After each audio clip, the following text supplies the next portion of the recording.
Baik, kepada pemateri apakah sudah siap? Sudah.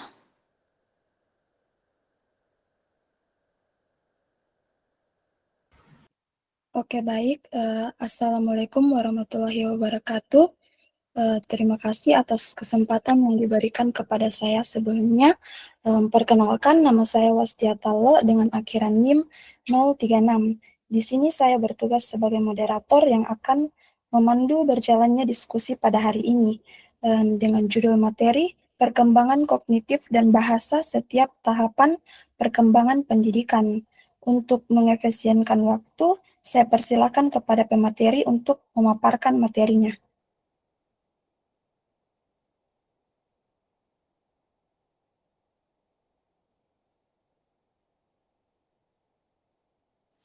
Oke, baik. Terima kasih moderator. Cahya next.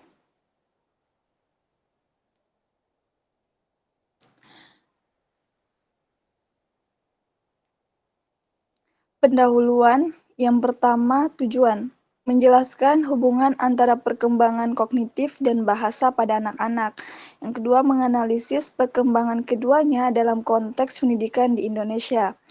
Pentingnya, pendidikan tidak hanya mentransfer pengetahuan, tetapi juga mengembangkan kemampuan berpikir, berpikir kritis, kreativitas, dan komunikasi efektif. Next. Teori perkembangan kognitif Piaget dan perkembangan bahasa. Ada tahapan perkembangan kognitif Piaget. Yang pertama, sensori motor 0-2 tahun. Yang kedua, praoperasional 2-7 tahun. Yang ketiga, operasional konkret 7-11 tahun. Dan yang keempat, operasional formal 12 tahun ke atas. Komponen perkembangan bahasa. Yang pertama, fonologi, suara dalam bahasa. Yang kedua, sintaksis, struktur kalimat. Yang ketiga, semantik, makna kata dan kalimat. Dan yang keempat, pragmatik, penggunaan bahasa dalam konteks sosial. Next. Perkembangan kognitif dan bahasa pada tahapan PAUD. Ada yang pertama tahapan kognitif, ada sensori motor 0-2 tahun, anak belajar melalui interaksi langsung. Ada praoperasional 2-7 tahun, pengembangan kemampuan simbolik dan egosentrisme. Kedua ada tahapan bahasa. Ada pralinguistik 0-2 tahun, komunikasi melalui tangisan dan suara. Ada linguistik awal 2-3 tahun, mengucapkan kata pertama dan membangun kosakata dasar. Baik, materi selanjutnya akan dibawakan oleh rekan saya. Baik, terima kasih. Langsung saja materi selanjutnya yaitu perkembangan kognitif dan bahasa pada sekolah dasar, yang dimana pada tahapan kognitif yaitu operasional konkret 7-11 tahun, berpikir logis tentang objek konkret, memahami konservasi. Tahapan bahasa, keterampilan membaca, anak belajar membaca teks yang lebih kompleks. Bahasa dalam konteks akademi, menggunakan bahasa untuk tugas akademik seperti menulis karangan. Selanjutnya, perkembangan kognitif dan bahasa pada sekolah menengah pertama. Pada tahapan kognitif yaitu operasional formal, yang dimana 12 tahun ke atas, berpikir abstrak, hipotesis, dan kritis. Tahapan bahasa, keterampilan menulis esai yang lebih panjang dan terstruktur. Kemampuan komunikasi efektif, menyesuaikan komunikasi dengan audiens yang berbeda. Hubungan antara perkembangan kognitif dan bahasa. Interaksi kognitif dan bahasa, yang dimana perkembangan kognitif yang baik mendukung penguasaan bahasa yang lebih efektif, bahasa yang kuat membantu dalam proses belajar dan berpikir, serta pentingnya stimulus. Pendekatan yang sesuai dengan tahap perkembangan anak sangat penting. Nah, kesimpulannya, perkembangan kognitif dan bahasa sangat berpengaruh pada kemampuan belajar dan komunikasi anak. Memahami tahap perkembangan ini membantu merancang kurikulum yang lebih efektif, serta stimulus yang sesuai dengan tahapan perkembangan dapat meningkatkan kualitas pendidikan anak. Baik, itu saja. Saya kembalikan ke moderator. Baik, itulah tadi pemaparan materi dari kelompok 6. Selanjutnya saya akan membuka sesi tanya jawab. Untuk sesi pertama saya membuka 3 pertanyaan. kepada teman-teman yang ingin bertanya bisa langsung angkat tangan atau on mic.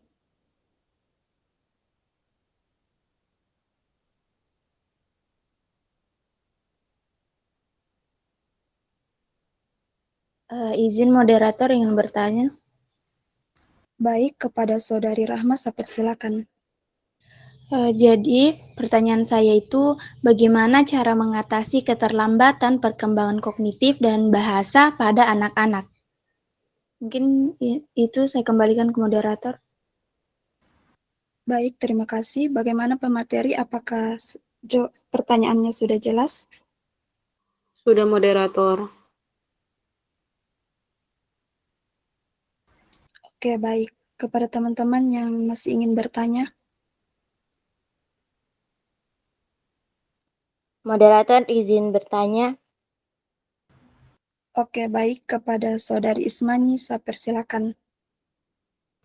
Baik, pertanyaan saya, seberapa besar pengaruh lingkungan sosial terhadap perkembangan kognitif dan bahasa anak dibandingkan dengan faktor biologis? Baik, itu saja saya kembalikan ke moderator. Oke, terima kasih, Isma. Izin bertanya moderator. Ya, baik. Kepada Saudari Naila Darwis, saya persilakan. Baik, terima kasih atas kesempatannya. Di sini pertanyaan saya itu kan dibahas tentang materi itu pentingnya stimulasi sesuai dengan tahap perkembangan. Namun bagaimana jika seseorang anak mengalami keterlambatan perkembangan? Apa implikasinya terhadap desain kurikulum yang sudah ada? Apakah pertanyaan saya sudah jelas? Baik, bagaimana pemateri? Apakah pertanyaannya sudah jelas?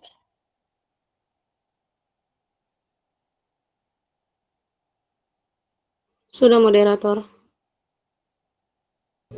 Ya, baik. Karena pertanyaannya sudah cukup 3, selanjutnya saya berikan kepada pemateri untuk menjawab pertanyaan. Moderator izin menjawab. Ya, baik. Saya persilakan. Baik, di sini saya akan menjawab pertanyaan dari Saudari Rahma yang dimana pertanyaannya itu bagaimana cara mengatasi keterlambatan perkembangan kognitif dan bahasa pada anak-anak. Nah, mengatasi keterlambatan perkembangan kognitif dan bahasa pada anak-anak memerlukan pendekatan yang holistik dan disesuaikan dengan kebutuhan individu anak. Berikut beberapa langkah yang dapat kita ambil, seperti konsultasi dengan profesional. Langkah pertama adalah berkonsultasi dengan dokter anak atau ahli perkembangan anak untuk mengetahui penyebab keterlambatan dan mendapatkan diagnosa yang tepat. Yang kedua, terapi wicara atau speech therapy. Jika keterlambatan terkait dengan bahasa, terapi wicara bisa membantu anak belajar cara berbicara dengan benar. Terapi ini berfokus pada pengembangan kemampuan berbahasa, baik lisan maupun tulisan, dan dapat meningkatkan kemampuan komunikasi anak. Yang selanjutnya itu stimulasi kognitif. Berikan rangsangan untuk perkembangan kognitif anak dengan berbagai aktivitas yang menantang otak, seperti permainan yang melibatkan problem solving, mengenali bentuk dan warna, serta berbicara tentang pengalaman sehari-hari mereka. Terus, interaksi sosial dan bermain. Ajak anak untuk berinteraksi dengan teman-teman sebaya melalui permainan bersama. Interaksi sosial dapat merangsang perkembangan bahasa dan keterampilan sosial anak. Lingkungan yang mendukung, pastikan anak berada di lingkungan yang mendukung perkembangan bahasa dan kognitifnya, seperti mendengarkan percakapan orang dewasa, membaca buku, dan mendengarkan lagu-lagu yang mendidik. Pendidikan inklusif. Beberapa anak mungkin memerlukan dukungan tambahan di sekolah melalui program pendidikan inklusif yang memungkinkan mereka untuk belajar dengan kecepatan yang sesuai dengan kemampuan mereka. Yang terakhir itu kesabaran dan dukungan emosional. Berikan dukungan emosional yang stabil dan penuh kasih sayang. Anak-anak yang mengalami keterlambatan perkembangan seringkali memerlukan lebih banyak dorongan. Baik, mungkin itu saja jawaban dari saya. Saya kembalikan ke moderator. Ya, baik. Terima kasih atas jawabannya. Sebelum saya kembalikan ke penanya, saya kembalikan dulu ke forum. Apakah ada yang ingin menambahkan? Izin moderator. Ya, baik, kepada Saudari Fadila, saya persilakan. Baik, saya akan menambahkan pertanyaan dari Saudari Rahma. Pertanyaannya, bagaimana cara mengatasi keterlambatan perkembangan kognitif dan bahasa pada anak-anak? Mengatasi keterlambatan perkembangan kognitif dan bahasa pada anak-anak memerlukan pendekatan yang holistik dan konsisten. Beberapa langkah yang bisa dilakukan, yang pertama itu stimulasi kognitif dan bahasa, seperti berinteraksi secara aktif, ajak anak berbicara, membacakan cerita, bernyanyi, atau bermain bersama. 2. Gunakan bahasa yang sederhana dan jelas. Pastikan anak memahami apa yang dikatakan dengan berbicara perlahan dan menggunakan kata-kata yang mudah dimengerti. Permainan edukatif, seperti gunakan mainan edukatif, puzzle, kartu gambar, atau permainan peran untuk meningkatkan daya pikir anak. Kedua, terapi dan interaksi dini. Terapi wicara. Jika anak mengalami kesulitan berbicara, terapi wicara dengan ahli dapat membantu meningkatkan kemampuan komunikasi. Terapi okupasi, yaitu berguna bagi anak yang mengalami kesulitan dalam keterampilan motorik halus dan kasar yang berhubungan dengan kognisi. Bimbingan psikolog atau spesialis perkembangan anak. Jika keterlambatan cukup signifikan, konsultasikan dengan dokter anak atau psikolog perkembangan atau intervensi lebih lanjut.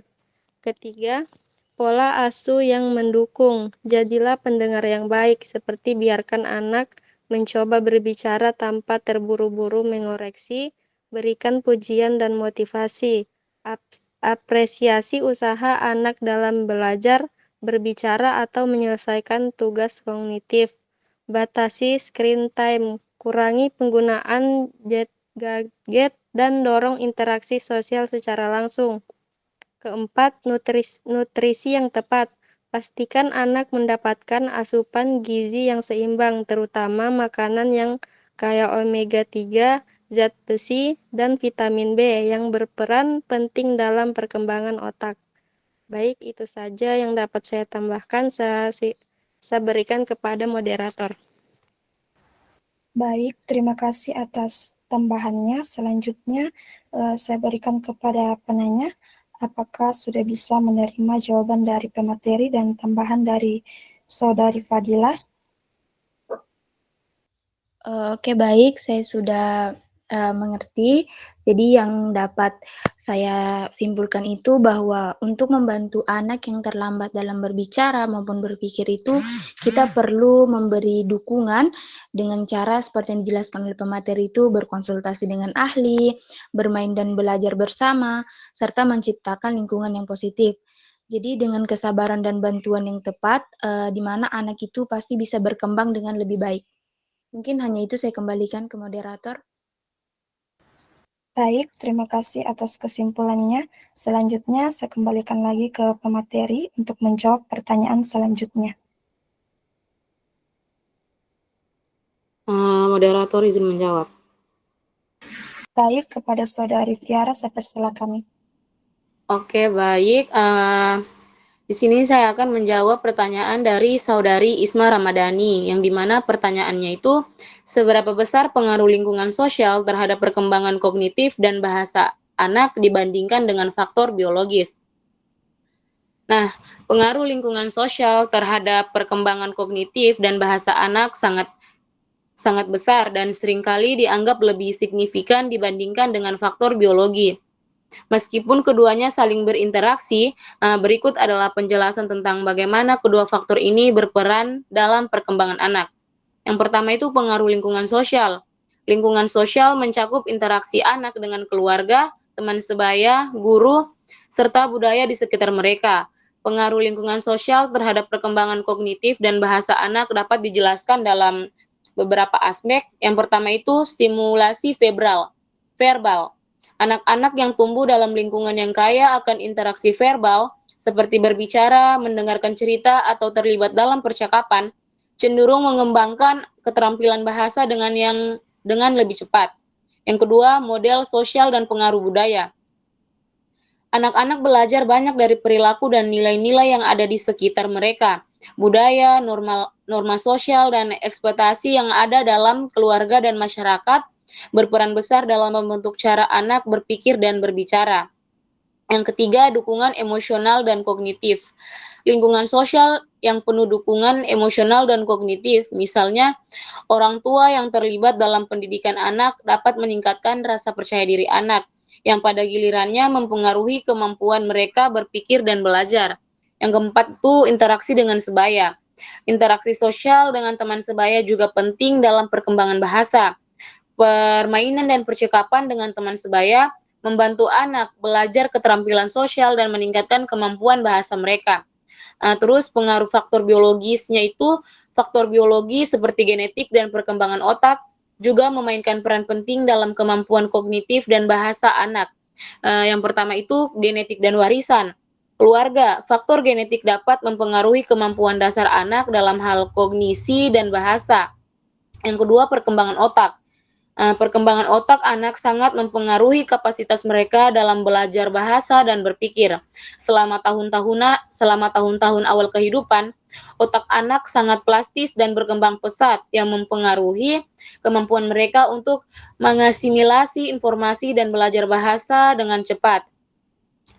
Terus itu interaksi antara lingkungan sosial dengan biologis.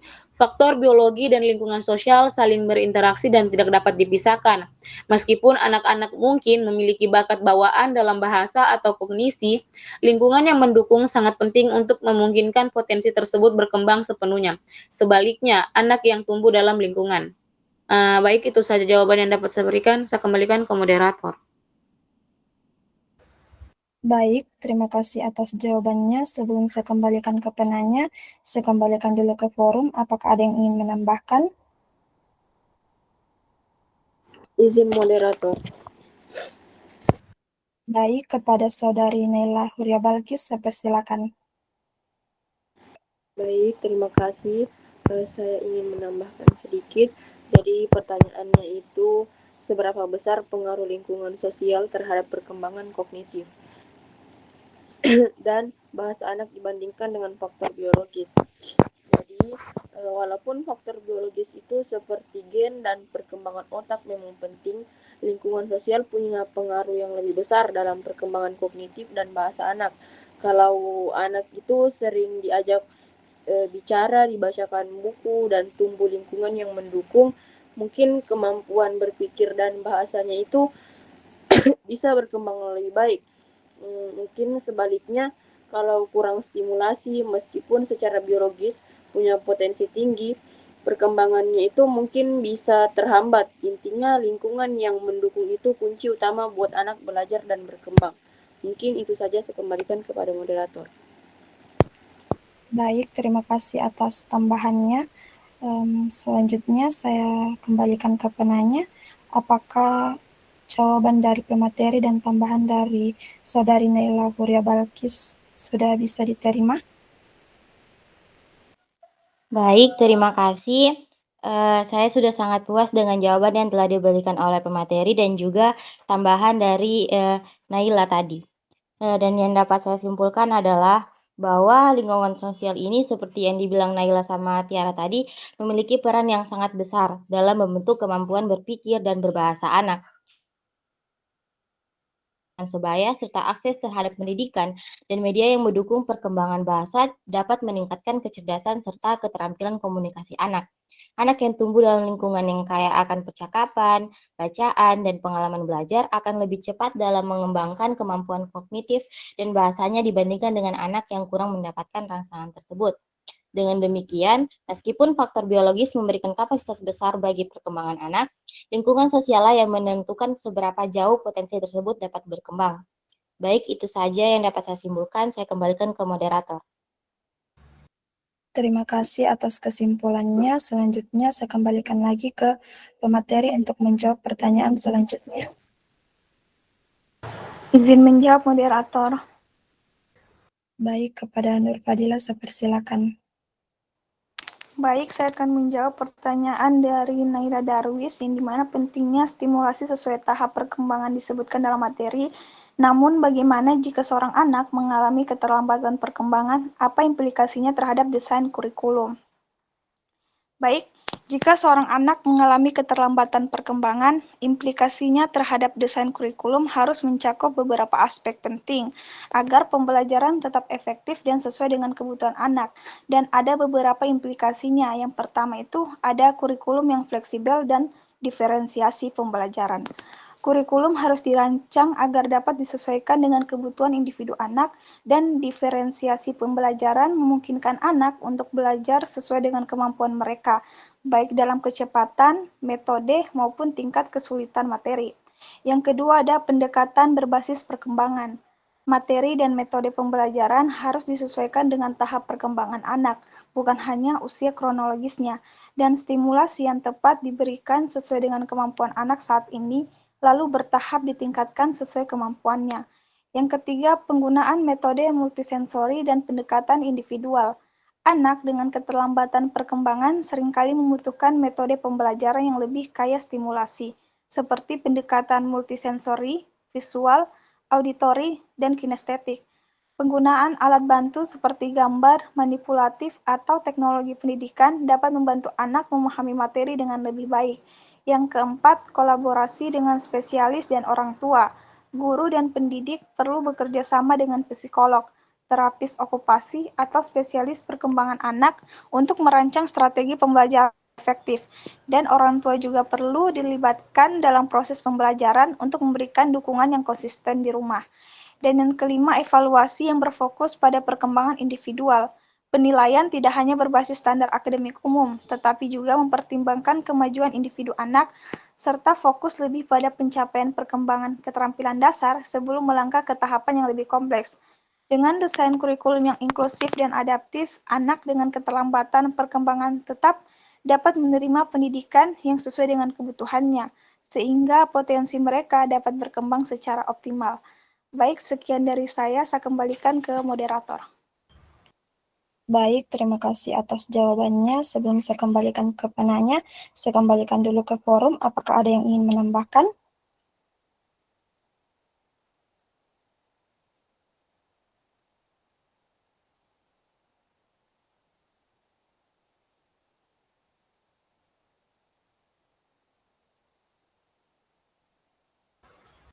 Baik, sepertinya tidak ada ya. Kalau begitu, saya kembalikan kepada penanya, yaitu Saudari Naila Darwis. Apakah jawabannya sudah bisa diterima?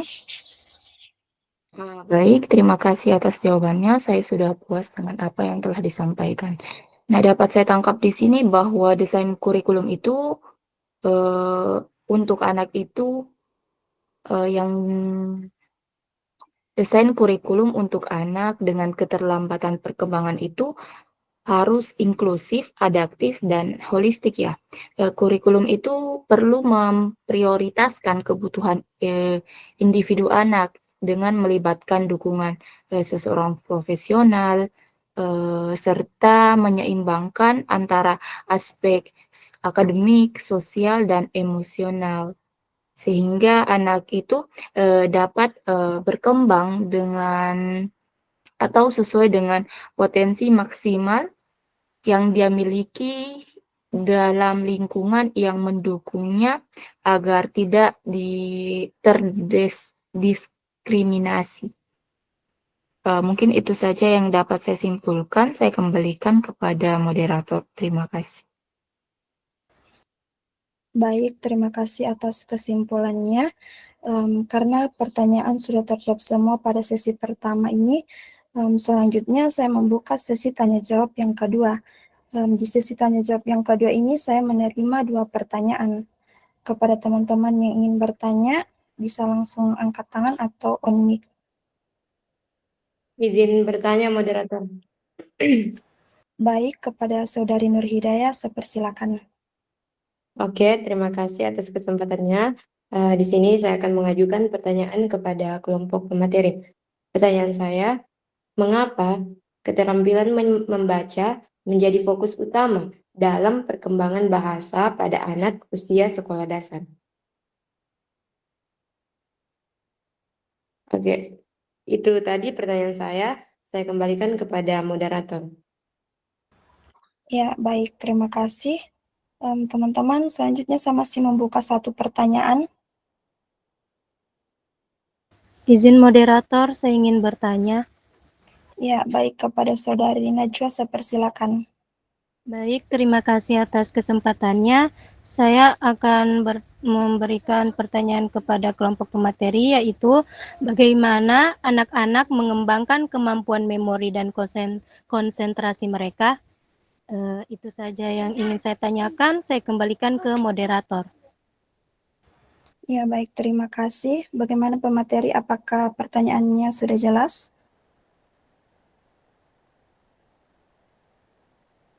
Sudah.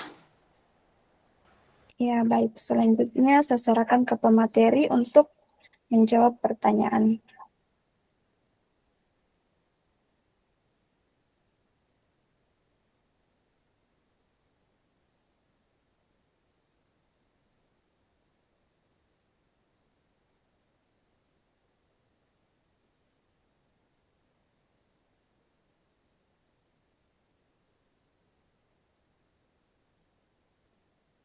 Moderator izin menjawab. Ya, baik. Kepada Saudari Tiara, saya persilakan. Baik, terima kasih. Di sini saya akan menjawab pertanyaan dari Saudari Nur Hidayah Maharani, yang dimana pertanyaannya itu, mengapa keterampilan membaca menjadi fokus utama dalam perkembangan bahasa pada anak usia sekolah dasar?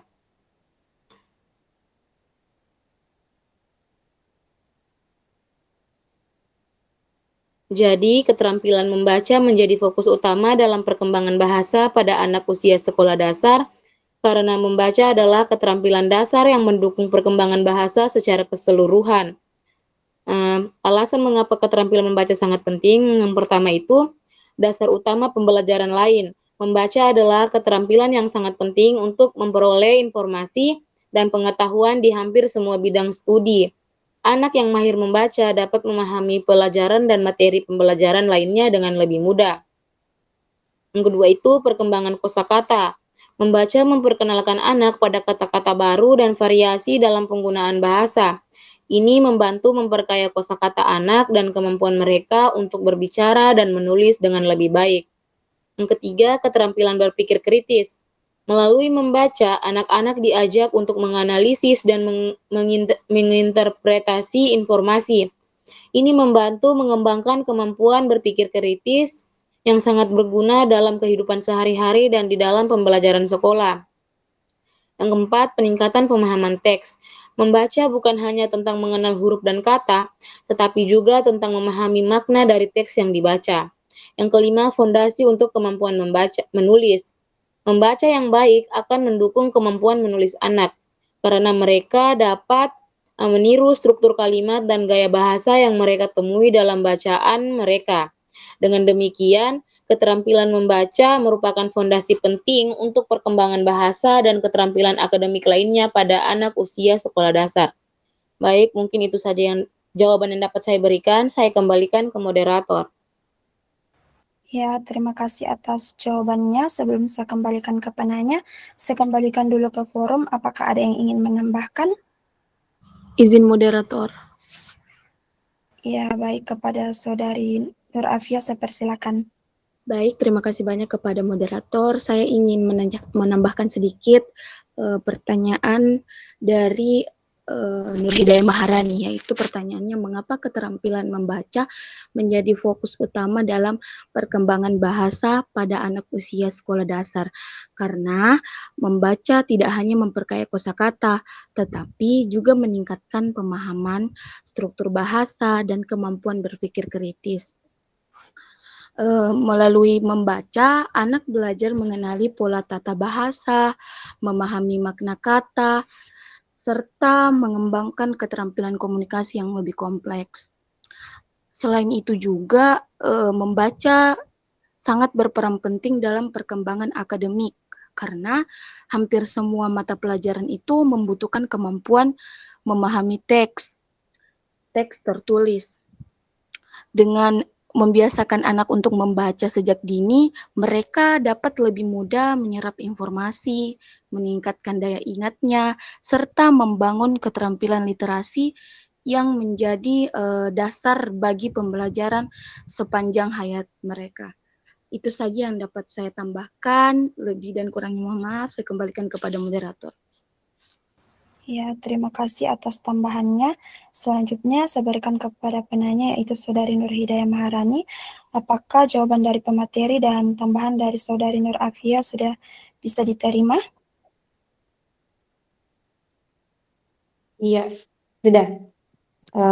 Adapun yang dapat saya tangkap dari jawaban pemateri dan tambahan dari Saudara Nur Afia, di sini bahwa membaca itu untuk anak usia sekolah dasar dapat meningkatkan struktur bahasa anak serta meningkatkan pola tata bicara serta keterampilan yang lebih kompleks. Nah, dengan membaca juga dapat mendukung perkembangan bahasa serta keterampilan kepada anak. Terus membaca ini juga dapat meningkatkan kosakata, keterampilan berpikir kritis, peningkatan pemahaman teks, serta pondasi untuk kemampuan menulis. Oke, hanya itu yang dapat saya simpulkan.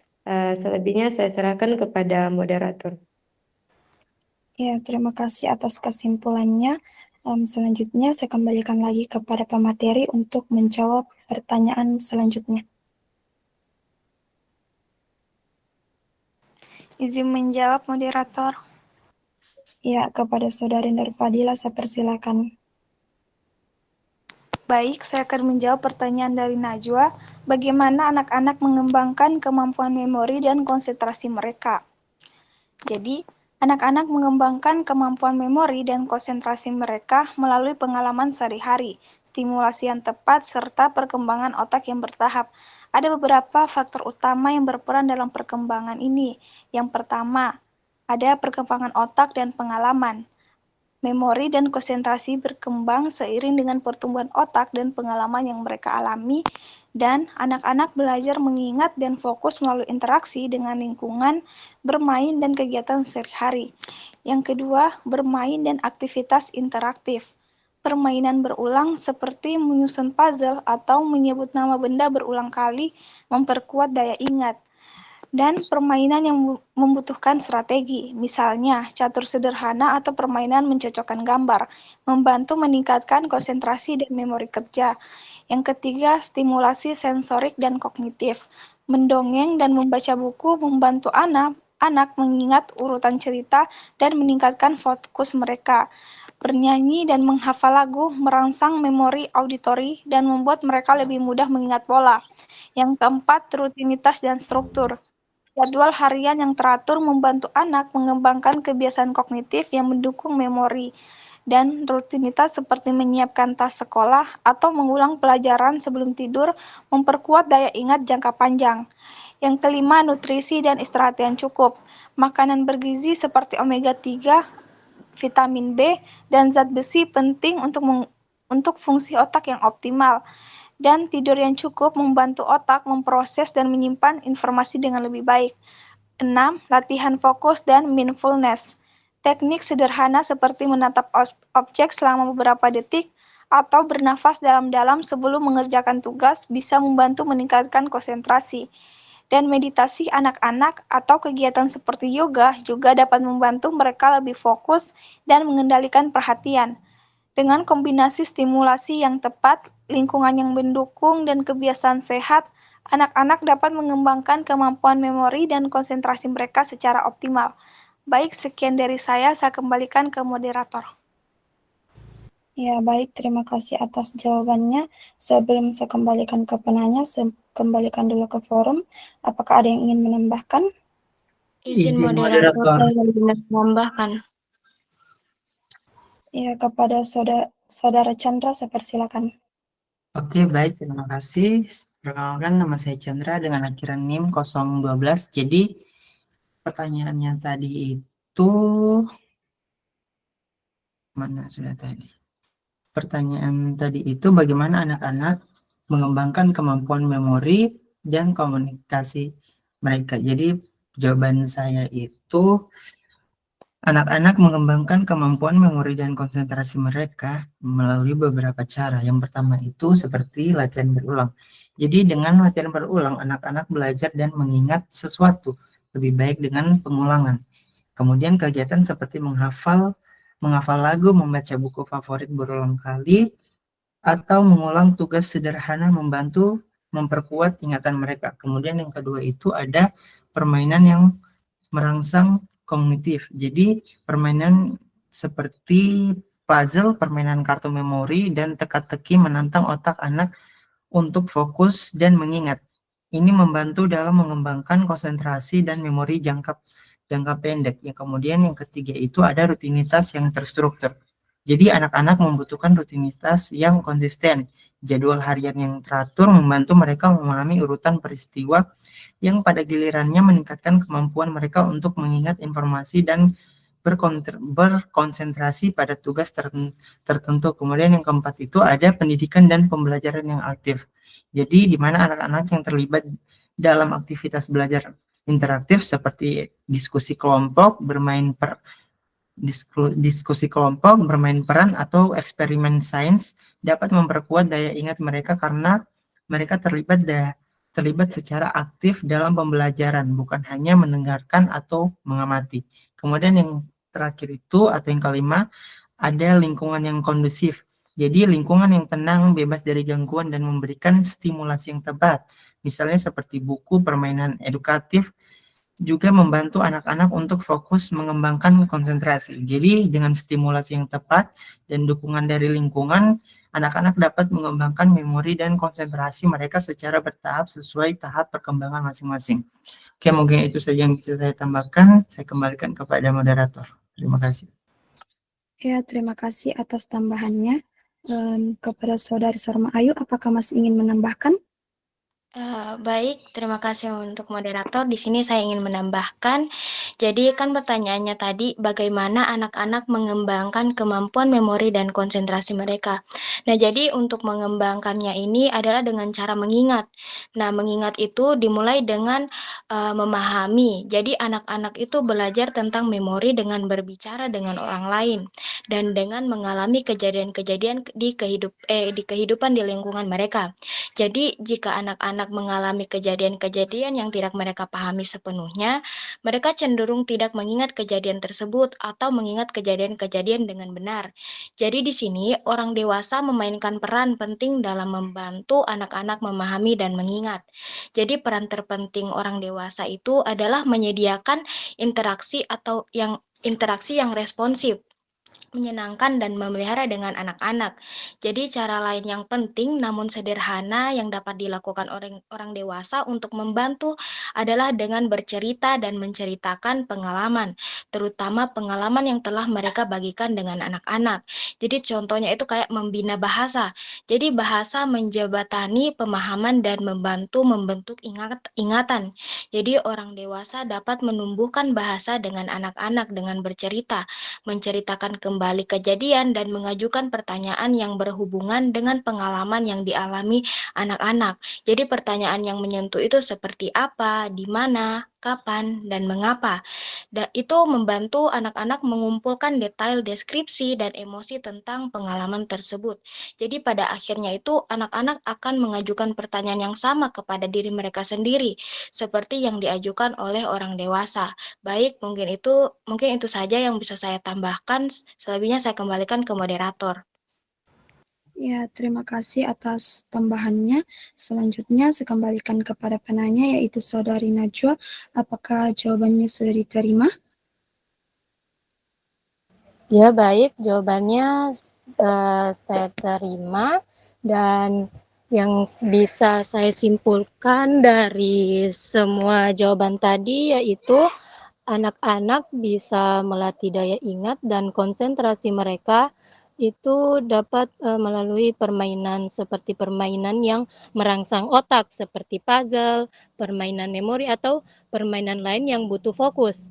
Nah, terus juga tadi ada disebutkan itu seperti rutinitas harian rutinitas harian yang teratur juga dapat membantu.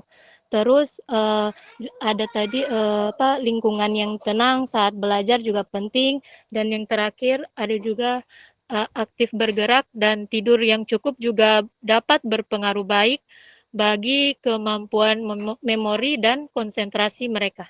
Itu saja yang dapat saya simpulkan. Saya kembalikan ke moderator. Ya, baik. Terima kasih atas kesimpulannya.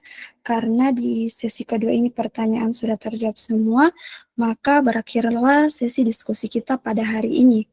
Mungkin yang dapat saya simpulkan secara keseluruhan dari diskusi kita pada hari ini adalah perkembangan kognitif dan bahasa pada setiap tahapan perkembangan pendidikan menunjukkan adanya hubungan yang erat antara kemampuan berpikir dan perkembangan kemampuan berbahasa pada anak. Pada tahap awal, seperti masa bayi dan balita, anak mengembangkan keterampilan dasar dalam memahami dunia sekitar dan mengenali pola suara, bentuk, serta objek. Selanjutnya, pada usia prasekolah dan sekolah dasar, kemampuan kognitif anak berkembang seiring dengan keterampilan bahasa yang semakin kompleks. Kemudian di tahap pendidikan lanjutan, perkembangan kognitif dan bahasa semakin matang, di mana anak dapat menghubungkan informasi lebih kompleks, memahami konsep-konsep yang lebih abstrak, serta mengungkapkan ide dan pendapat secara lebih struktur. Mungkin itu saja dari saya. Saya ucapkan terima kasih kepada teman-teman yang sudah aktif dalam diskusi hari ini.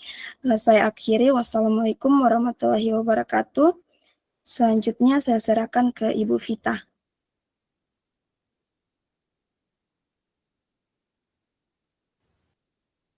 Oke, waalaikumsalam warahmatullahi wabarakatuh. Ya, hari ini kita masuk di pertemuan terakhir ya terkait mata kuliah perkembangan peserta didik ya. Materinya masih berhubungan dengan pekan kemarin, yaitu kognitif dan bahasa ya. Adik-adik semua, sebelum saya lebih lanjut lagi untuk menambahkan, kalian tadi sudah menuliskan email kalian di grup. Itu masih ada 23 orang ya yang menulis, sementara saya lihat jumlah mahasiswanya itu 28. Jadi 5 orang lagi, silakan bisa dituliskan di situ. Kalau misalnya sudah mengisi, kalau belum mengisi silakan diisi dulu anketnya. Karena kalau misalnya tidak ada di situ namanya dan emailnya, saya tidak akan periksa UTS kalian ya. Jadi mohon kerjasamanya. Karena dengan mengisi itu saja, kalian membantu kita untuk lebih baik lagi, gitu ya. Jadi sangat mudah untuk kalian mengisi itu, hanya 5 pernyataan saja, gitu ya. Jadi kalau misalnya kalian tidak aktif dalam berpartisipasi terhadap angket itu, maka kami selaku dosen ini juga tidak tahu kami misalnya kekurangannya apa yang perlu kami evaluasi dan lain sebagainya, gitu ya. Jadi jawaban kalian silakan sejujurnya saja, tidak apa-apa gitu ya. Jadi tidak mengurangi nilai kalau misalnya mungkin ada yang kurang puas dengan mata kuliah ini gitu ya dan sebagainya. Hanya saja saya sangat membutuhkan jawaban kalian gitu ya, biar kita para dosen nanti bisa merapatkan hasil dari jawaban mahasiswa seperti itu ya. Kalau misalnya sudah mencukupi, maka saya tidak akan perlu menagih terus gitu ya. Kalau sudah mencukupi, saya tidak akan spam lagi gitu ya di grup gitu. Silakan nanti yang belum mengisi untuk mengisi ya. Dan itu berlaku untuk mata kuliah lain juga adik-adik. Jadi bukan hanya mata kuliah saya gitu ya. Mata kuliah lain silakan bisa diisi juga gitu ya, karena kami membutuhkan itu gitu ya. Nah, oke. Ya, Karena kita tadi masuknya lambat sekali, saya juga tidak tahu kalian kenapa tidak on time gitu ya. Jadi kita akan mungkin keluar di 11.30 gitu ya, karena tadi kayaknya jam 9.50 baru mulai gitu ya. Nah, nanti minta tolong sekali, saya itu sudah minta tolong sampai beberapa kali minta tolong ya ke kalian untuk tidak begitu lagi gitu ya, karena kalian nanti akan ketemu ke sesi kedua dengan Pak Mursito gitu ya. Pak Mursito itu sibuk gitu ya, beliau mengajar di S2, beliau mengajar di PPG gitu ya. Maka mohon sekali untuk bisa on time terhadap waktu gitu ya. Kalau misalnya saya yang kalian ketemuin, mungkin saya hanya satu aja ngajar hari ini gitu ya. Tidak seperti mungkin di pertemuan awal-awal itu saya harus ke kampus karena saya masih ada mata kuliah di kampus. Ini saya sudah tidak ada jadi free untuk hari ini gitu ya. Jadi saya masih bisa melonggar-longgarkan gitu ya.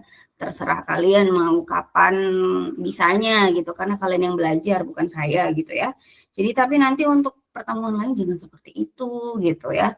Dipersiapkan, kalian sudah mahasiswa lagi-lagi gitu ya. Jadi jangan terus-menerus ditagih-tagih terus gitu ya. Kasih lihat kedewasaan kalian itu di situ gitu ya. Jadi kalau misalnya sama saya, adik-adik tidak perlu misalnya ketua kelas atau penanggung jawab kelas itu harusnya memang selalu mengingatkan tiap pertemuan ke dosennya gitu kan. Misalnya Bapak Ibu mata kuliah ini di jam segini gitu ya. Harusnya seperti itu. Tapi di kelas ini saya tidak tahu, tidak ada itu gitu ya. Nah, tapi kalau sama saya, karena saya selalu ingat gitu ya jadwal saya, karena saya juga tidak banyak kelas saya, jadi saya tidak terlalu hektik gitu ya, dan tidak lupa juga untungnya. Jadi saya selalu ingat. Tapi kalau untuk dosen-dosen lain, tolong selalu diingatkan gitu, karena mereka itu sibuk gitu ya. Jadi tolong diingatkan, misalnya hamin berapa jam gitu sebelum masuk, WA mereka gitu dengan bahasa yang sopan bahwa Bapak Ibu misalnya masuk di jam segini dan lain sebagainya gitu ya. Kalau untuk sesi kedua, ketika misalnya Pak Mursito lupa, nah itu jadi nanti akan konsekuensinya di belakang entah pertemuannya bagaimana dan lain sebagainya, itu sudah bukan urusan saya lagi ya, karena saya sudah selesai di sesi ini gitu ya. Nah, jadi kalau untuk sama Pak Mursito silakan lebih aktif lagi. Untuk misalnya kayak makalah kan kalian sudah bikin ya sampai selesai. Jadi nanti kelompok yang belum maju silakan nanti bisa maju di pertemuan bersama beliau gitu ya. Tinggal nanti bilang kalian tinggal melanjutkan presentasi dan diskusi gitu ya.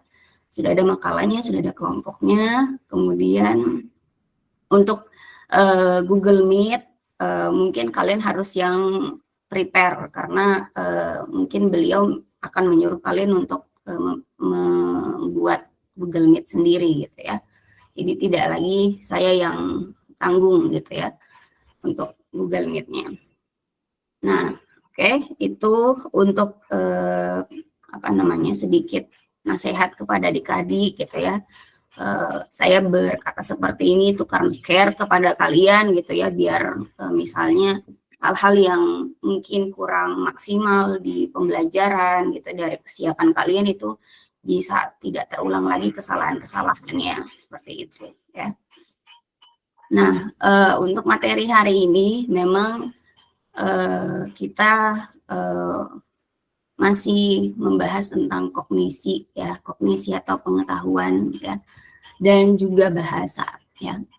Saya share dulu. Jadi tadi ketika saya menyimak, saya juga melihat sumber gitu ya.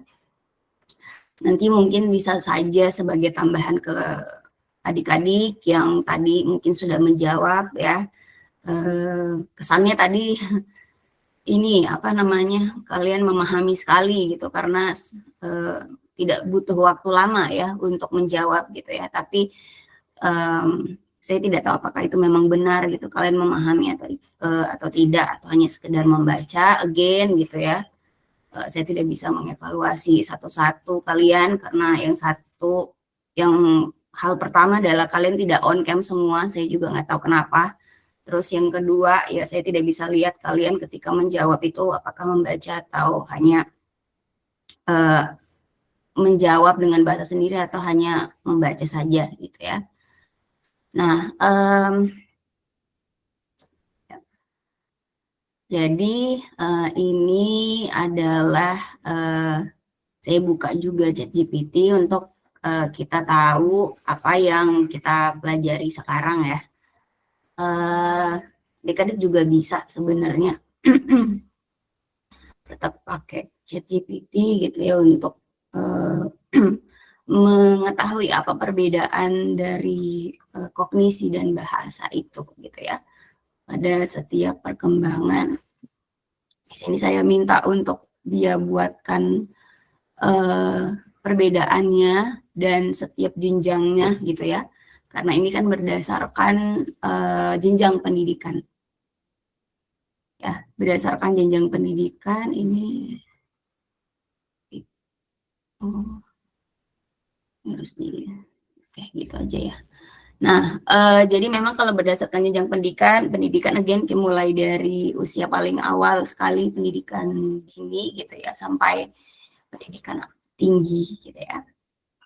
Nah, apa bedanya kognitif dan bahasa? Sebenarnya kedua aspek ini sama-sama diproses oleh otak kita gitu ya. Kalau kalian tertarik sama neuroscience gitu ya, jadi ilmu yang mempelajari mengenai otak gitu ya, itu memang ada kayak area-area di otak kita yang kalau di scan pakai MRI gitu ya, jadi kelihatan ketika misalnya ada anak-anak yang lebih berpikir, misalnya pada saat itu nanti area otak mana yang terlalu ada area-area tertentu di otak yang menyala gitu ya, artinya tanda bahwa area tersebut aktif gitu pada saat berpikir atau misalnya pada saat bertanya atau pada saat belajar. Nah kemudian kalau di bagian bahasa juga pasti ada area-area tertentu gitu juga yang dia lebih kontras nyalanya gitu ya. Nah kalau setahu saya kognitif ini di setiap manusia itu bagian area otak depan atau prefrontal cortex gitu ya. Jadi bagian depan sini itu yang dominan bertanggung jawab terhadap kognitif gitu, terhadap pengetahuan gitu ya. Entah apa yang kita terima atau misalnya apa yang kita sudah, misalnya pengetahuan dulu gitu ya, pengetahuan baru itu ada di korteks itu gitu, di area prefrontal atau area depan gitu ya, namanya prefrontal itu area depan gitu ya. Nah sementara kalau perkembangan bahasa itu pasti prefrontalnya juga masuk gitu ya, karena kan bahasa itu juga bagian dari misalnya mengenal bahasa, belajar bahasa itu kan kita juga belajar gitu ya. Prefrontalnya juga masuk, tapi juga bagian kalau nggak salah parietal atau lobus temporal gitu ya, itu juga di bahasa itu juga ada area-area lain selain prefrontal gitu ya. Jadi ada area, saya lupa bahasa latinnya, tapi area pendengaran gitu ya, yang memproses suara gitu ya, yang mengenal suara itu ada gitu ya. Itu untuk bahasa gitu ya. Kemudian untuk berbicara juga itu juga ada di bagian mungkin belakang kalau nggak salah gitu ya. Jadi silakan bisa dicari aja gitu bagian otak mana yang untuk perkembangan bahasa gitu ya. Nah itu kalau dari saya seperti itu gitu. Jadi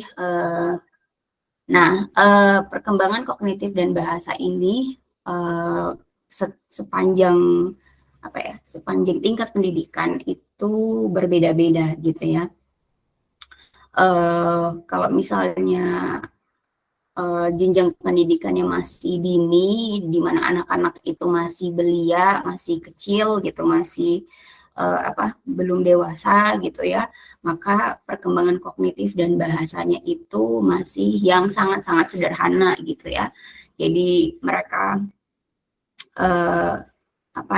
belajarnya itu bukan belajar seperti kita gitu, anak-anak di SD, SMP, SMA ataupun kalian gitu ya, yang mungkin belajar itu misalnya baca buku aja udah bisa paham gitu ya, kalimat-kalimat abstrak yang objeknya itu misalnya tidak ada tapi lewat tulisan kita mungkin bisa memproses itu dengan lebih mudah gitu ya.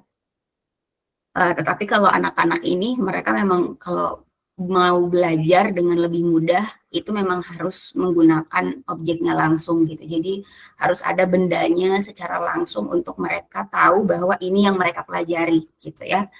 Misalnya kalau di pekan kemarin itu kan saya sempat singgung untuk pembelajaran di PAUD itu anak-anak itu harus lebih baiknya mengenal dunia sekitarnya mereka yang dekat-dekat dulu gitu ya, misalnya kayak ekosistem yang ada di rumah mereka apa gitu ya, apa aja, mungkin ada sawahnya atau mungkin ada taman atau area perkotaan dan lain sebagainya gitu ya. Jadi mereka itu harus tahu dulu gitu ya objek-objek yang mereka ingin kenali itu gitu ya di situ.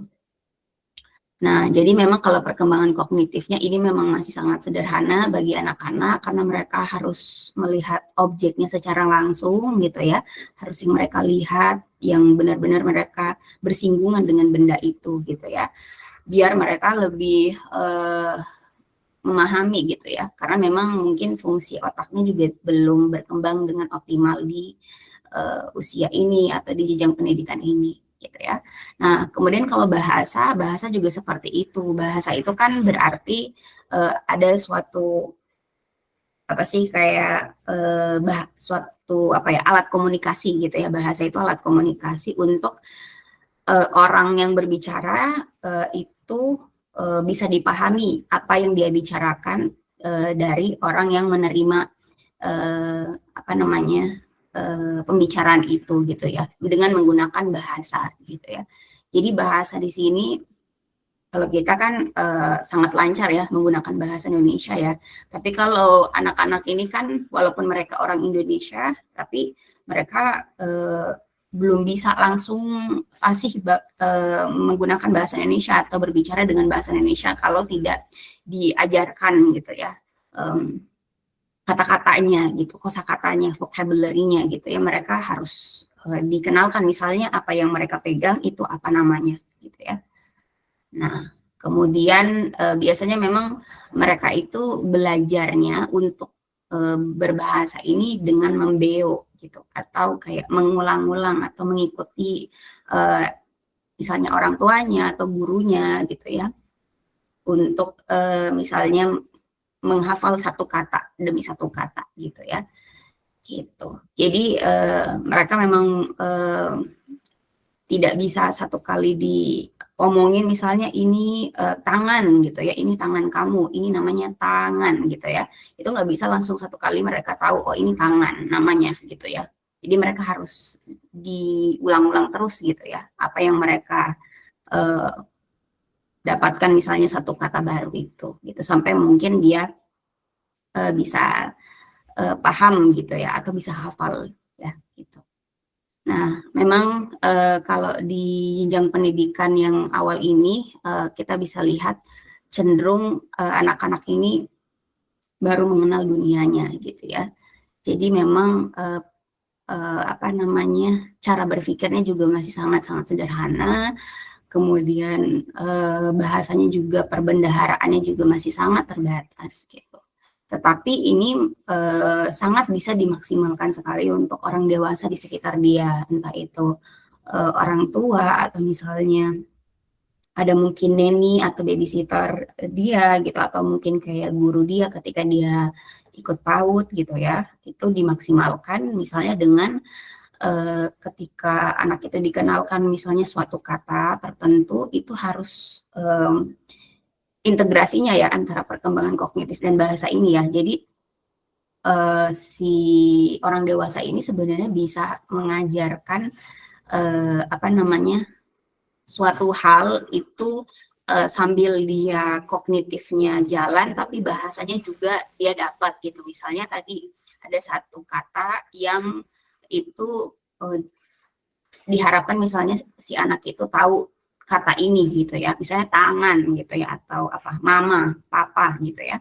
Nah itu bukan hanya sekedar diulang-ulang saja, tetapi juga harus misalnya anak itu harus misalnya bisa menunjuk yang mana mama, yang mana papa gitu ya, kayak gitu. Jadi dia juga sambil melafalkan katanya, tapi juga memahami kalau kata itu merujuk ke siapa atau ke benda mana gitu ya, seperti itu. Nah dengan cara seperti itu si anak itu itu tadi tidak terpisah perkembangan kognitif dan bahasanya gitu ya.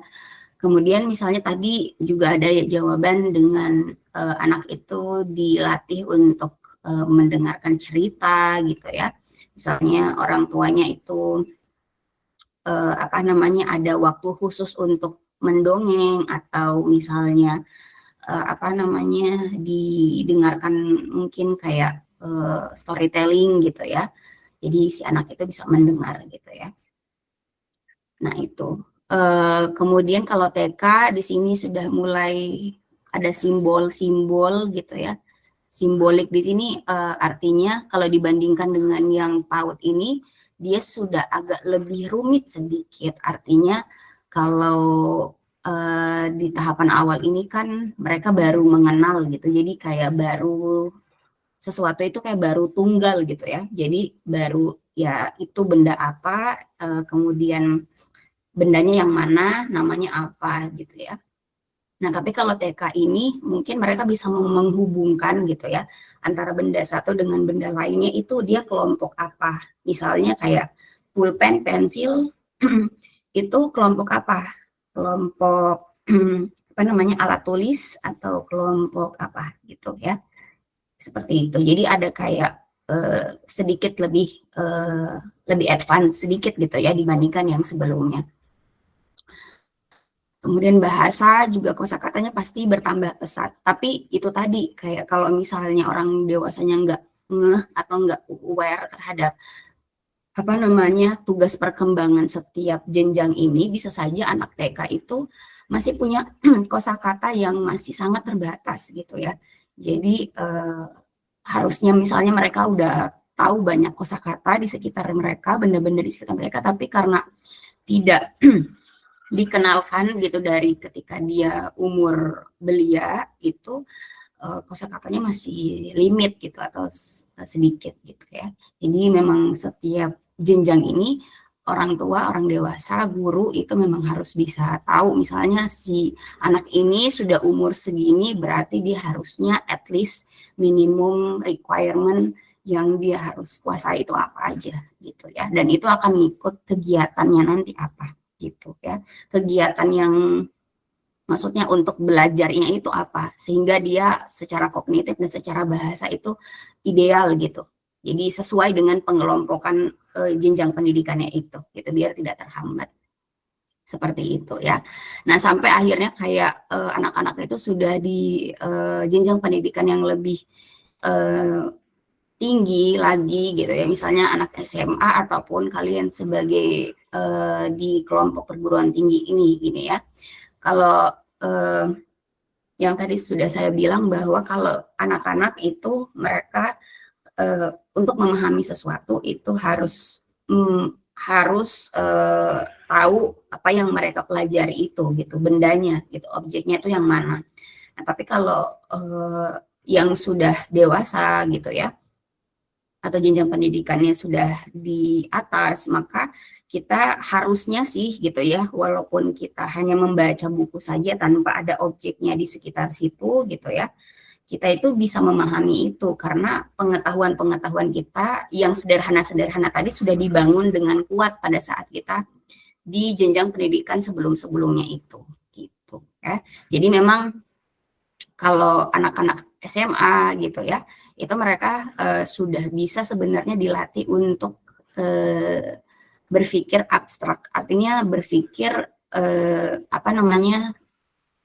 berpikir dengan mengolah segala hal yang mereka kuasain, pengetahuan-pengetahuan dulu mereka untuk itu dipakai gitu ya, tanpa mungkin mereka harus lihat lagi bendanya seperti apa gitu ya, dengan misalnya menjawab soal gitu, analisis, esai dan lain sebagainya, mereka sebenarnya bisa memahami atau bisa menjawab soal tersebut gitu ya dengan lebih mudah, dan juga tentunya lebih kompleks, apa namanya, sudut pandangnya lebih banyak, jadi tidak hanya satu sudut pandang tapi bisa banyak sudut pandang gitu ya, jadi dari POV orang ini, dari orang ini, dari orang ini, bisa sebenarnya bisa memposisikan seperti itu gitu ya. Nah, kalau bahasanya juga, karena bahasanya kalau harusnya kalau misalnya dia sudah terbangun dengan baik, bahasanya waktu dia di jenjang pendidikan sebelumnya, dia sudah bisa menggunakan bahasa itu misalnya untuk apa ya, mereka bisa menggunakan misalnya ada kata yang harusnya digunakan untuk konteks ini gitu ya, untuk misalnya berbicara atau diskusi di kelas itu tidak pakai bahasa atau tidak pakai apa ya, ragam bahasa ya namanya ya, atau apa sih, kayak pilihan kata yang harusnya di konteks itu, misalnya yang bahasa menurut KBBI atau misalnya menurut bahasa formalnya seperti apa gitu ya. Nah, beda lagi ketika misalnya dia berbicara di tempat lain atau di konteks yang lain gitu ya.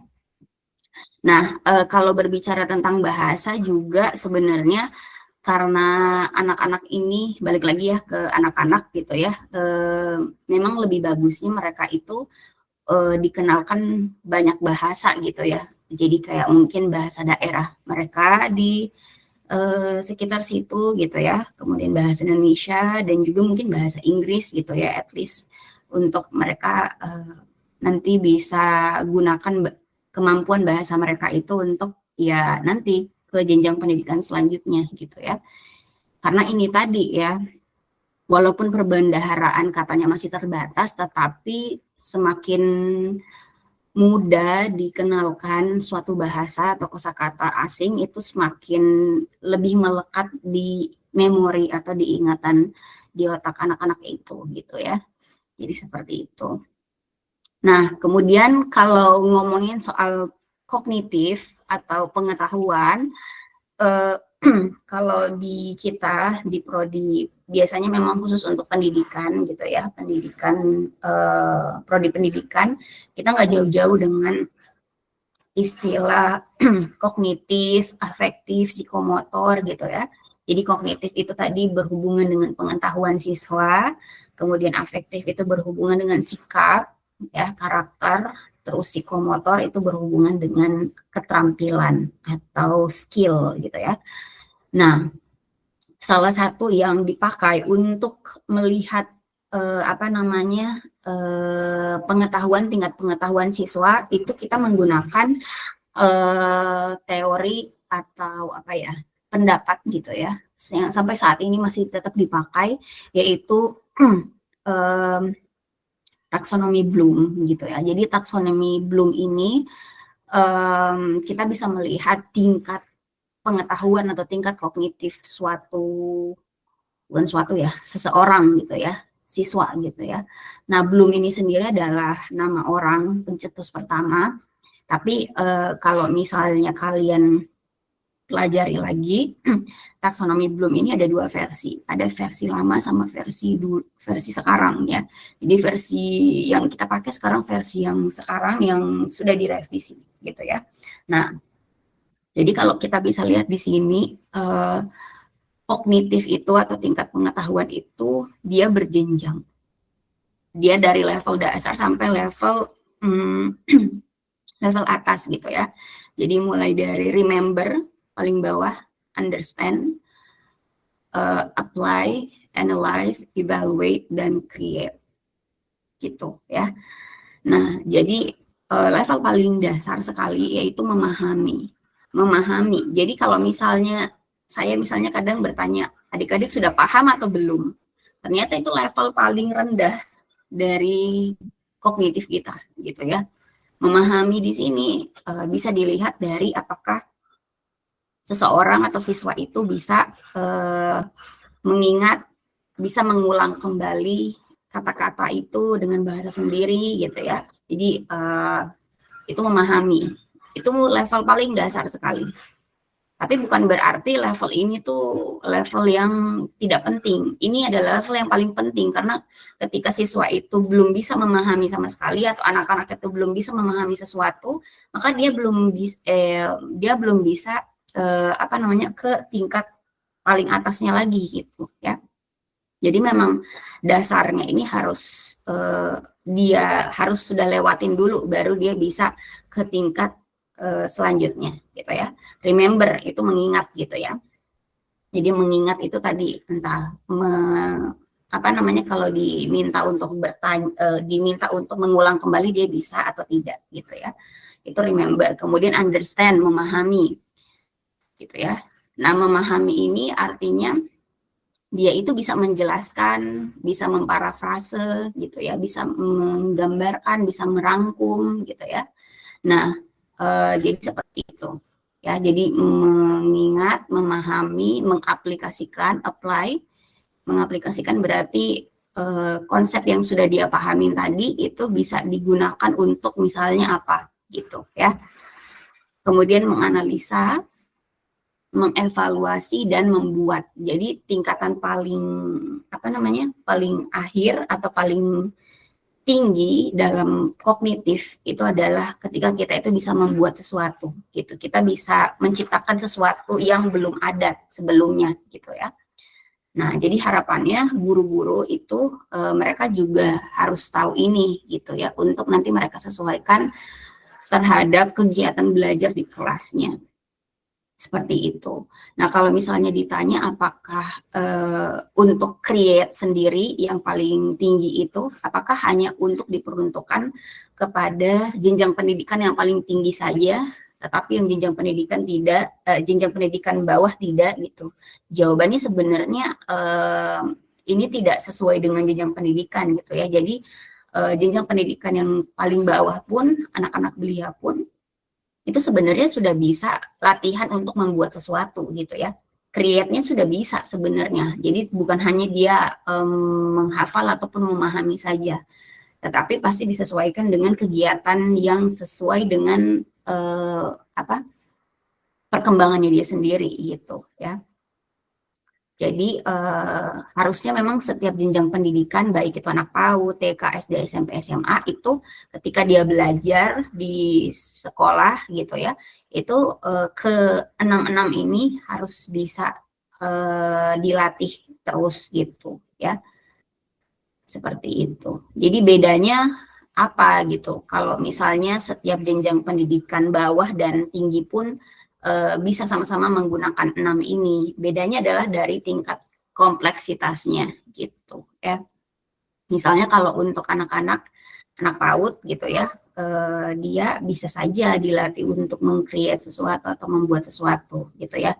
Dengan mungkin ide-ide dia yang sederhana gitu ya. Seperti itu.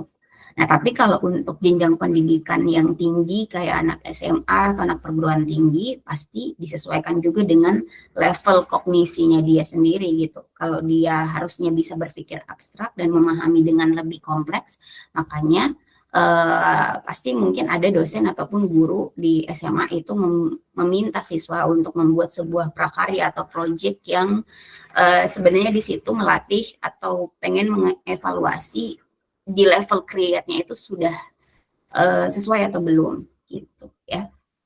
Jadi seperti itu.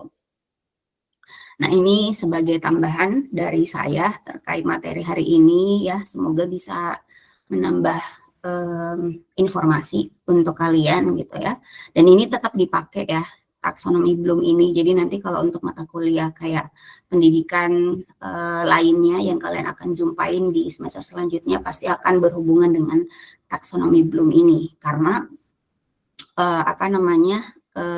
ranah kognitif atau ranah pengetahuan itu masih begitu dipentingkan sekali di kelas. Misalnya kayak anak-anak itu dikatakan pintar ya karena dia bisa pintar secara kognitif gitu ya.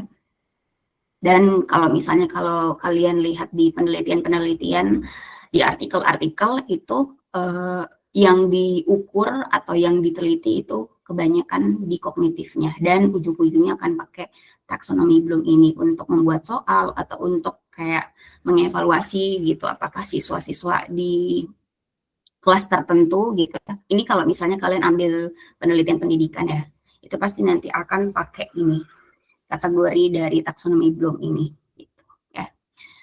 Oke, saya mau ke sini dulu adik-adik. Jadi tadi ya sesuai dengan yang saya jelaskan di penjelasan sebelumnya gitu ya, ketika kalian itu nanti akan berganti dosen gitu ya, maka nanti silakan bisa kasih lihat aja file ini ke beliau, ke Pak Mursito, untuk ini materi-materi untuk pertemuan 9, 10, 11, 12, 13, 14, dan 15. Jadi sudah ada ya materinya, makalahnya, dan kelompoknya. Silakan nanti bisa disesuaikan dan nanti kalian tinggal bilang aja ke beliau gitu ya. Tapi paling mungkin untuk tugas-tugas individunya, penilaian individunya mungkin agak berbeda dengan saya gitu. Jadi nanti silakan ditanyakan juga gitu ya. Nah, saya mau bicara tentang pertemuan ke-8 di pekan depan gitu ya. Saya kasih lihat dulu ke kalian, nanti saya share linknya ini. Ini sudah ada ya, jadi nanti saya mau jelaskan dulu terkait ini ya. So far ada yang mau ditanyakan nggak? Silakan.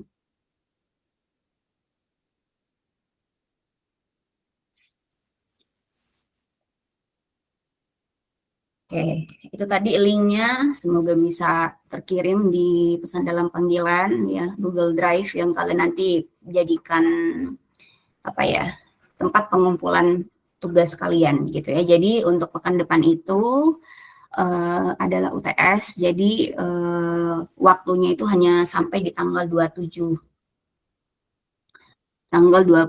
Maret ya. Jadi pekan depan itu tanggal 27 Maret, sepertinya sudah libur ya kalau di tanggal itu. Jadi kalau kalian misalnya mau pulang kampung atau misalnya mau apa namanya mudik gitu, silakan aja, karena kita tidak akan ketemu lagi seperti ini di kelas online. Jadi silakan bisa dikerjakan secara fleksibel ya di tempat masing-masing. Hanya saja kalian tolong bisa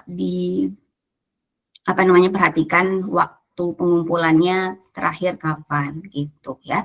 Kalau misalnya sudah lewat dari tanggal 27 dan waktu kuliah, jadi waktu akhirnya itu di jam 10.50 ya, sesuai dengan yang ada di jadwal. Jadi tanggal 27 sampai jam 10.50 WITA gitu ya. Jadi kalau setelah dari itu saya akan tutup Google Drive-nya dan nggak bisa diakses lagi untuk kalian bisa upload filenya gitu ya. Jadi mohon diperhatikan.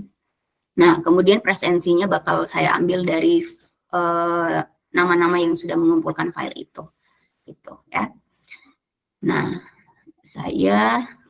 jadi nanti kalian mungkin bisa mengingatkan Pak Mursito untuk bisa masuk di tanggal 3 April harusnya ya. Jadi di 2 pekan selanjutnya. Tapi pasti mungkin masih libur juga itu. Sehingga silakan nanti bisa nego atau diskusi kapan bisanya. Oke, saya mau share screen lagi terkait UTS-nya. Nah, adik-adik bisa lihat di situ UTS-nya ada beberapa file yang sudah saya masukkan di situ. Yang pertama, kalian akan mengupload file tugasnya itu di folder itu gitu ya, ada tulisannya upload di sini filemu. Kemudian formatnya tolong diperhatikan gitu ya, bentuk filenya PDF dan nama filenya itu harus nama kalian _name gitu ya. Karena banyak sekali yang saya temukan di mahasiswa-mahasiswa sebelumnya, mereka udah kumpul tapi pertama filenya nggak bisa dibaca. Jadi entah apa alasannya, saya juga nggak tahu kok nggak bisa kebaca. Jadi dia udah upload tapi filenya nggak kebaca, jadi nggak bisa saya baca dong gitu ya. Kemudian lupa nulis nama, jadi namanya hanya nama sembarang aja, itu juga tolong diperhatikan. Nah, setelah itu ada 3 file di sini, ada pedoman KTI FKIP 2021, kemudian ada format esai eksplanasi yang nanti akan kalian pakai untuk kalian isi di situ jawaban kalian, dan artikel jurnalnya. Ini saya sudah kasih semudah mungkin UTS-nya. Jadi kalau kalian bandingkan dengan dosen-dosen lain, saya sangat-sangat manusiawi gitu ya. Tapi tolong sekali sudah dimudahkan, tapi jangan sampai taking for granted gitu. Artinya udah mudah sekali tugasnya, kalian tidak kerjakan atau misalnya kerjanya nggak maksimal gitu. Padahal sudah saya akan berikan contoh dan penjelasan yang sangat jelas sekali gitu ya. Saya mulai dari pedoman KTI FKIP 2021 ini. Kalau kalian buka, ini sebenarnya adalah panduan untuk menulis skripsi, tapi itu versi 2021. Sekarang yang dipakai itu yang 2024 gitu ya. Tapi pedoman KTI ini yang akan kalian bisa lihat format yang kalian mau kerjakan itu apa gitu ya. Jadi saya buka dulu ininya apa namanya, di sini dulu ya, di format esai eksplanasi ini. Nah, ketika kalian buka di sini kalian bisa lihat filenya. Nah, jadi yang kalian akan kerjakan adalah kalian itu membuat esai eksplanasi, artinya esai dalam bentuk penjelasan. Nah, apa itu esai eksplanasi dan lain sebagainya, kalian bisa lihat di panduan tersebut. Tadi di pedoman KTIF 2021, silakan dicari search word-nya esai eksplanasi, di situ ada contohnya dan ada penjelasan sedikit gitu ya. Nah, kemudian kalian juga bisa buka link ini. Jadi apa namanya? Link YouTube saya di channel saya juga. Jadi ini adalah penjelasan saya terkait artikel yang akan kalian buatkan esainya gitu ya, dan penjelasan terkait esai eksplanasi itu apa dan lain sebagainya ada di sini. Silakan ditonton aja. Kalau kalian nonton sampai habis, kalian paham karena saya benar-benar mengulas step by step-nya gitu ya. Mulai dari esai eksplanasi itu apa, artikel yang akan kalian pahamin itu apa, yang kalian akan tuliskan esainya itu seperti apa dan lain sebagainya ada di sini gitu ya. Itu. Nah, kemudian nanti kalian juga harus lihat artikel jurnalnya. Ini ya. Artikel jurnalnya ini saya tentukan hanya satu saja, jadi tidak berbeda setiap mahasiswa, jadi semuanya sama akan membuat esai eksplanasi yang artikelnya ini gitu ya. Nah, jadi silakan dibaca dulu. Ini bahasa Indonesia, saya pilih bahasa Indonesia karena again lebih mudah. Padahal sebenarnya bisa juga bahasa Inggris, cuman untuk pemula dan untuk kalian masih yang semester 2 itu harusnya bisa apa namanya, lebih mudah sekali gitu ya. Saya pilihkan artikel yang lebih sederhana juga gitu ya. Ini penelitian kakak tingkat kalian juga gitu ya. Nah, ini silakan dilihat-lihat, dibaca dulu, kemudian dipahamin. Nah, di apa namanya, di YouTube ini saya juga apa namanya menjelaskan artikel itu. Jadi kalau misalnya kalian mau seolah-olah bikin bareng esai eksplanasinya sama saya, kalian tinggal nonton ini sambil kalian mungkin coret-coret juga atau ngetik juga di laptop kalian gitu ya. Karena kalau misalnya kalian selesai nonton video ini sampai habis, sebenarnya kalian bisa sangat mudah sekali bikin esai eksplanasi gitu ya. Nah, again lanjut lagi ke bagian file ini, format esai eksplanasi. Jadi nanti ini kalian pakai ya untuk kalian apa namanya, tulis di sini, ketik di sini jawaban kalian. Kalian tinggal klik file terus download. Jadi download Microsoft Word-nya ini, kemudian nanti tinggal diedit aja sesuai dengan yang diminta di sini. Pertama, kalian itu tulis nama penulis artikelnya. Ya, di jurnal di artikel itu mana penulisnya, siapa aja. Kemudian judul artikelnya apa, nama jurnalnya apa, tempat terbitnya itu di mana. Silakan dilihat di jurnal itu gitu ya. Sorry, di artikel itu. Itu ada di situ ya. Kemudian volume, nomor dan tahun terbitnya juga ya. Ini pasti semuanya sama dengan teman-teman lain. Nah, yang berbeda adalah di bagian esai eksplanasi dan relevansi dengan pokok bahasan. Jadi, kalian akan membuat esai eksplanasi gitu ya. Jadi, kalian nonton aja dulu itu videonya biar lebih mudah. Kemudian setelah itu kalian buatkan esai itu di sini gitu ya. Nanti tinggal dihapus aja ya ininya. Kemudian setelah itu kalian juga ceritakan apa sih hubungan, ada nggak hubungannya artikel itu, tadi artikel jurnal itu dengan pokok bahasan di mata kuliah ini. Entah misalnya di pertemuan keberapa kita ngebahas materinya tentang ini, itu ada hubungannya dengan artikel ini. Apa hubungannya? Bisa dijelaskan secara singkat di situ gitu ya.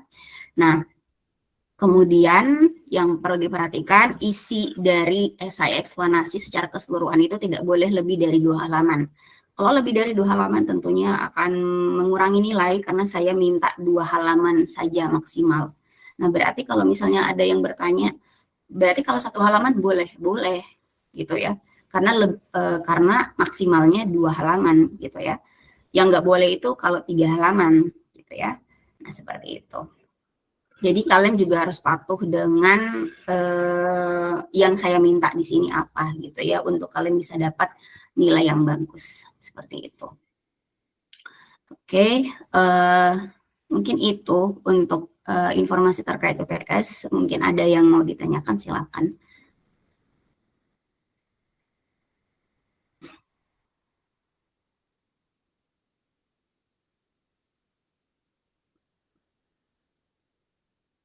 Tidak ada, berarti sudah jelas ya. Harapannya semoga bisa dipahamin. Kalau misalnya nggak dipahamin atau masih kurang jelas atau masih loading sekarang, boleh nanti ditonton rekaman saya ini. Silakan nanti skip atau mungkin mau nonton dari awal sampai akhir, silakan, terkait instruksi saya mengenai UTS gitu ya.